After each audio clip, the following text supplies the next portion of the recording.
حضرت زبیر وہ صحابی ہیں یعنی جو نبی علیہ السلام کے بہادر ترین اصحاب میں سے 12 بندے غزوہ احد میں حضور کے ساتھ رہ گئے تھے 700 میں سے غزوہ احد کے اندر، ان میں سے ایک حضرت زبیر بھی تھے، اور یہ تلوار کمال کی چلاتے تھے، اکیلے میدان جنگ میں آگے چلے جاتے تھے۔ بخاری میں آتا ہے کہ ان کا بیٹا عبداللہ ابن زبیر کہتا ہے کہ میرے باپ کے 2 شانوں کے درمیان اتنا بڑا زخم تھا جو ہیل اپ ہو گیا تھا، لیکن پھر بھی گڑا پڑا ہوا تھا، میں پورا ہاتھ اس میں داخل کر لیتا تھا، اور وہ زخم ان کو احد کے موقع پہ لگا تھا، ٹھیک ہے۔ اور پھر اسی حدیث میں بخاری کے آتا ہے کہ جنگ یرموک کے موقع پر لوگ یعنی لیڈر کے اوپر چل رہے ہوتے ہیں، تو حضرت زبیر بھی ایک اسکواڈ کو لیڈ کر رہے تھے، تو لوگوں نے کہا حضرت آپ آگے جائیں، انہوں نے کہا جب میں آگے جاؤں گا تو میرے ساتھ کوئی نہیں آگے جا سکے، تو وہ اکیلے گھوڑے کو انہوں نے جو ہے وہ ایڑی لگائی اور رومن امپائر کی یعنی فوج کے اندر گھس گئے، اور کوئی بھی ان سے لڑنے کے لیے تیار نہیں ہوتا تھا، اتنی بہادری تھی ان کے اندر، لیکن جنگ جمل میں حضرت علی کے مقابلے پہ آ گئے۔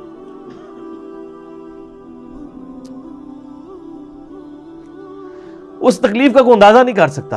حضرت حسن ابن علی نے بتایا مولا علی سے کہ بھئی حضرت زبیر آئے ہیں، تو حضرت علی نے کہا کہ رکو میں خود جاتا ہوں۔ گئے، کہا زبیر یاد ہے وہ دن جب نبی علیہ تم مجھ سے بڑا پیار کر رہے تھے، پھوپھی ذات تھے نا، نبی علیہ السلام کی پھوپھی کے بیٹے ہیں حضرت زبیر بن عوام رضی اللہ تعالیٰ عنہ، تو حضور نے تم سے ایک بات کہی تھی کہ تم علی سے اتنی محبت کرتے ہو، ایک دن آئے گا کہ تم تلوار لے کے علی کے خلاف کھڑے ہو جاؤ گے، تو تم نے کیا کہا تھا کہ یا رسول اللہ میں علی کے خلاف کھڑا ہوں گا؟ فرمایا ہاں تم اس وقت ظالم ہو گئے۔ تو حضرت زبیر جو ہے وہ ان پہ غشی طاری ہو گئی، گھوڑے کو یعنی وہ حضرت علی کا پھر سامنا بھی نہیں کر سکے، میدان جنگ سے واپس چلے گئے۔ تو بعد میں حضرت علی کے فوجیوں میں سے ایک بندے نے جا کے پیچھے ان کو دھوکے سے قتل کر کے تو لا کے تو سر حضرت علی کے سامنے رکھا، تو حضرت علی نے کہا کہ زبیر کے قاتل کو میں دوزخ کی بشارت دیتا ہوں، کیونکہ زبیر جنتی تھا۔ تو وہ شخص پھر حضرت علی سے ناراض ہو گیا کہ ہم نے میں نے تجھے حکم دیا تھا، جب میں نے ان کو جانے دیا تو نے یہ کام کیوں کیا؟ تو وہ پھر خارجی ہو گیا۔ اور یعنی یہ وہ محبت تھی، وہ جہاں محبت تھی وہ نظر آتی تھی۔ ظاہر ہے کہ ایک بندے کی ایک غلطی سے اس کی پوری زندگی 0 سے ملٹیپلائی نہیں ہو جاتی ہے، جس نے اتنا کچھ دین کے لیے کنٹریبیوٹ کیا ہو، کبھی نہیں ہو سکتا ایسے۔ حضرت علی کو بھی اس بات کا پتہ تھا۔ بہرحال یعنی اللہ تعالیٰ ان سے راضی ہو، اسی لیے نبی علیہ السلام کی اس حدیث یعنی وہ حضرت علی کے اس قول کو حضرت علی فٹ کیا کرتے تھے، حضرت زبیر، طلحہ اور حضرت عثمان ابن عفان پہ رضی اللہ تعالیٰ۔ باقی آپ میرا کربلا والا ریسرچ پیپر پڑھیں تو آپ کو پتہ چلے گا کہ کتنی یعنی مشکل وقت حضرت علی نے اپنی خلافت میں دیکھا ہے اس حوالے سے۔ یعنی مصنف ابن ابی شیبہ میں آپ کے مخالفین کی لاشیں بھی ہیں، ان پہ بھی حضرت علی گریہ کر رہے ہیں، ایک ایک کی لاش اٹھا کے اس کو صاف کر رہے ہیں۔ حضرت طلحہ کا بیٹا تھا محمد بن طلحہ، اس کی لاش دیکھی تو رو پڑے حضرت علی، حالانکہ وہ مخالفت میں لڑنے آیا ہوا تھا۔ پھر حضرت حسن سے کہا کاش میں جنگ جمل سے 20 سال پہلے ہی مر گیا ہوتا، میں یہ دن نہ دیکھتا۔ ایک ایسا شخص جس نے 8 سال کی عمر میں اسلام قبول کیا، جس نے اسلام کو 0 سے 3 براعظموں میں پھیلتے ہوئے دیکھا،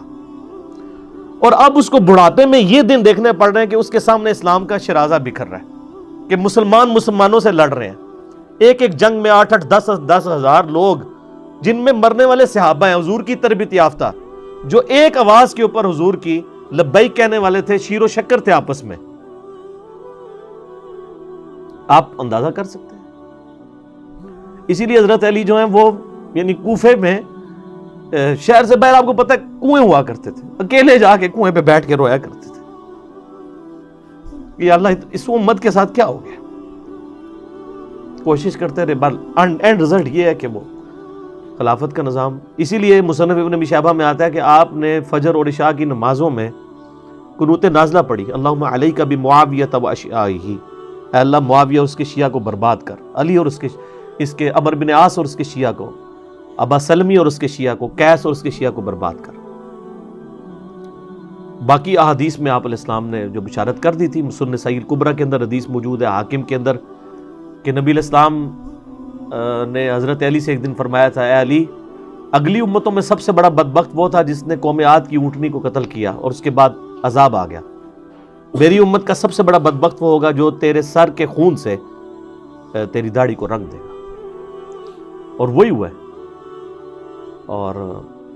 اس کے بعد پھر دیکھیں امت ایک جگہ جمع نہیں ہوئی ہے۔ حضرت علی ایک آخری کوشش تھے، اور جن لوگوں نے اس وقت ساتھ نہیں دیا پھر ان کو دنیا میں اس کا خمیازہ بھگتنا پڑا ہے۔